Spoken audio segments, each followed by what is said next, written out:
Class 11th के student ध्यान दें। आज के इस वीडियो में मैं आपको त्रैमासिक परीक्षा के लिए 11वीं का एक हिंदी का बेहद ही मोस्ट इम्पॉर्टेंट प्रश्न पत्र इस वीडियो में बताने वाली हूँ।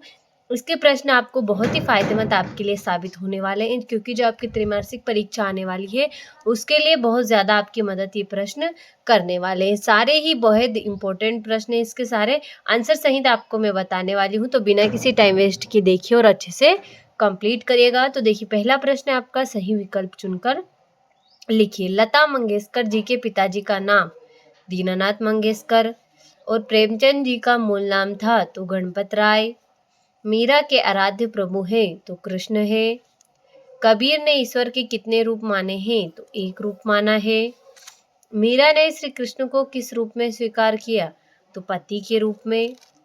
महाकाव्य में सर्गों की संख्या होती है तो 8 या 8 से अधिक होती है। तो देखिए, इस तरीके से जो आपका पहला प्रश्न था वो अच्छे से आंसर सहित कंप्लीट हुआ। अब बढ़ते हैं हमारे अगले प्रश्न की ओर, जो कि है हमारा रिक्त स्थान में सही शब्द चुनकर लिखिए। तो भारतीय गायिकाओं में लता मंगेशकर को बेजोड़ गायिका कहा गया है। अर्थ की दृष्टि से वाक्य के 6 भेद हैं।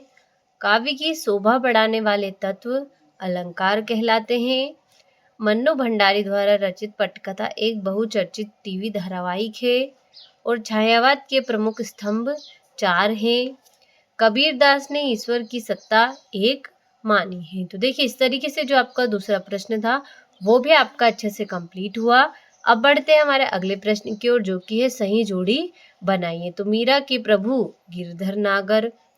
कुल की हानि तो होगा आपका परिवार की मर्यादा। द्विवेदी युग के प्रवर्तक तो महावीर प्रसाद द्विवेदी हैं। और कुंडलिया छंद तो इसका होगा आपका 24। रस के अंग तो 4 और जलद तो इसका होगा कमल। तो देखिए, इस तरीके से जो आपका तीसरा प्रश्न था वो भी आपका आंसर सहित अच्छे से कंप्लीट हुआ। अब बढ़ते हैं हमारे अगले प्रश्न की ओर, जो कि है, तो देखिए, चौथा प्रश्न हमारा एक वाक्य में उत्तर लिखिए। तो पालर पानी और पाताल पानी के बीच का तीसरा रूप कौन सा है तो रेजानी पानी है। छंद कितने प्रकार के होते हैं तो 2 प्रकार के।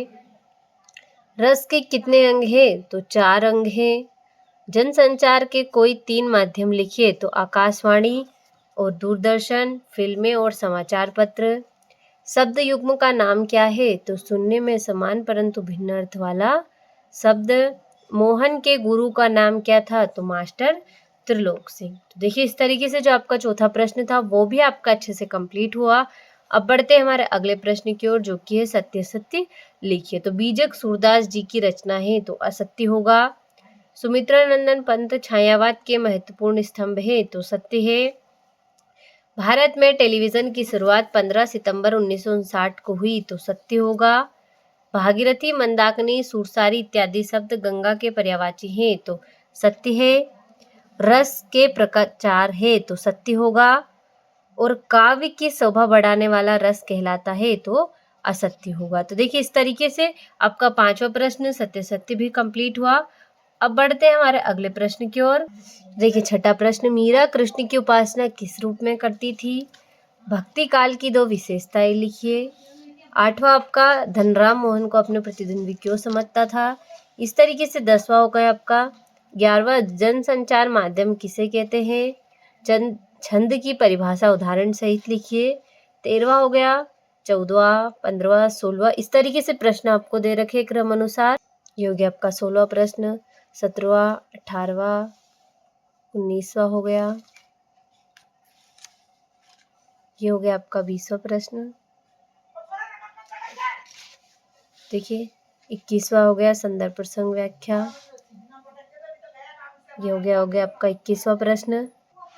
ये हो गया आपका 22वां प्रश्न, जिसमें आपको एक पत्र लिखना है। आप सुदामा नगर भोपाल में रहते हैं और आपके मोहल्ले में गंदगी व्याप्त है जिसमें बीमारी फैल रही। तो सफाई व्यवस्था हेतु मुख्य स्वास्थ्य अधिकारी को नगर निगम को एक आपको पत्र लिखना है साफ सफाई के लिए।